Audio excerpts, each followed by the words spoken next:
Tere. В эстонском языке, сегодня мы будем об этом говорить, есть такое понятие, как наречие. Наречие, вы помните, что в русском языке тоже есть. Это слова, которые никогда не меняются. Ну, например, просто lihtsalt или alati, всегда, mõnikord, иногда, väga, очень и много-много других. Наречия образуются от прилагательных при помощи разного рода суффиксов. Это и lt-суффикс, и sti, ti и многие другие. Ну, например, берем слово «удобный», «мукав», ставим его во второй падеж омастав, получаем «мукава», и добавляем суффикс «lt», получаем «мукавальт», «удобно». Или «илус», «илуса», «илусасти», «красиво». Мы получили из «красивый», «красиво». Но на самом деле мы предлагаем вам все-таки не заморачиваться такими вопросами, как поставлю в это омастав, добавлю суффикс и получу вот наречие. Просто надо учить слова списками. Наречия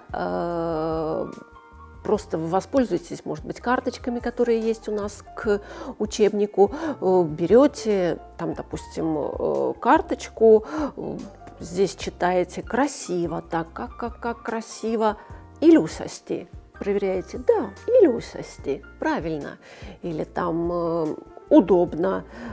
Как же это было на эстонском, не помню. «Мукавальт». Очень удобный способ, или же напишите сами себе. Но карточки очень удобно, вы их можете взять с собой, положить себе в карман слова, которые вы сейчас изучаете. Стоите где-то в очереди, достали слова, быстренько повторили.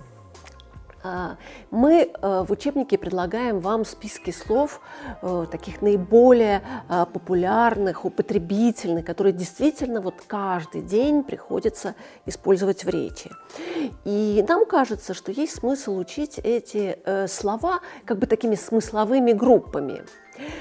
Ну, например, слова, которые связаны с темой «время».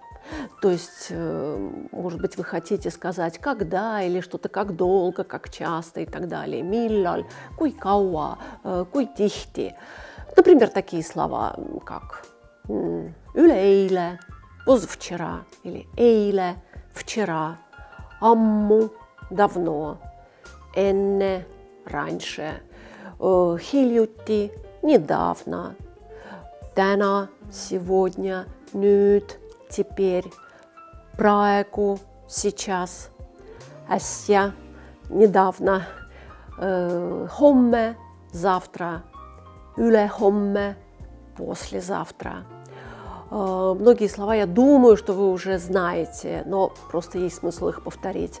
«Mõnikord» – иногда, «mitte kunagi» – никогда, «pidevalt» – постоянно, «kohe» – сразу, «ükskord» – однажды, «kaua» – долго, «tihti» – часто, «harva» – редко, «vara» – рано, «hilja» – поздно.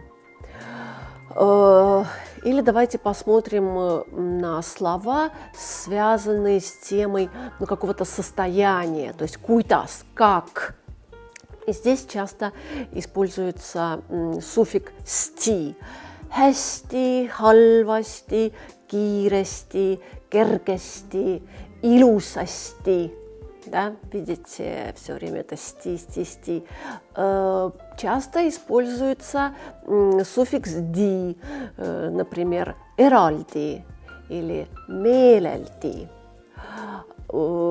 Следующий суффикс «lt» с такими словами, например, как используется «täpselt», «rahulikult», «juhuslikult», «mugavalt», «rõõmsalt», «sõbralikult». Суффикс «ti» используется, допустим, со словами там «lahti», Kohati, суффикс «си» – это известное уже точно вам слово «пешком», «jalgsi». И на самом деле, как бы часто говорят, люди иногда жалуются на то, что «ой, мне не даются языки». Вам все дается, любому человеку дается любой язык. Может быть, вам не хватает усидчивости, может быть, вам не хватает последовательности при изучении языка. Очень важна последовательность его изучения. Järje pidevus.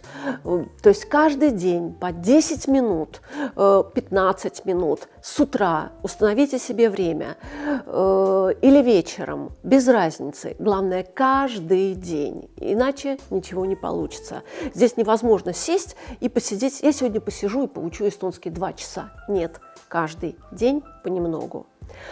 Другая группа слов, тоже наречия, продолжаем, например, с дополнительным смыслом.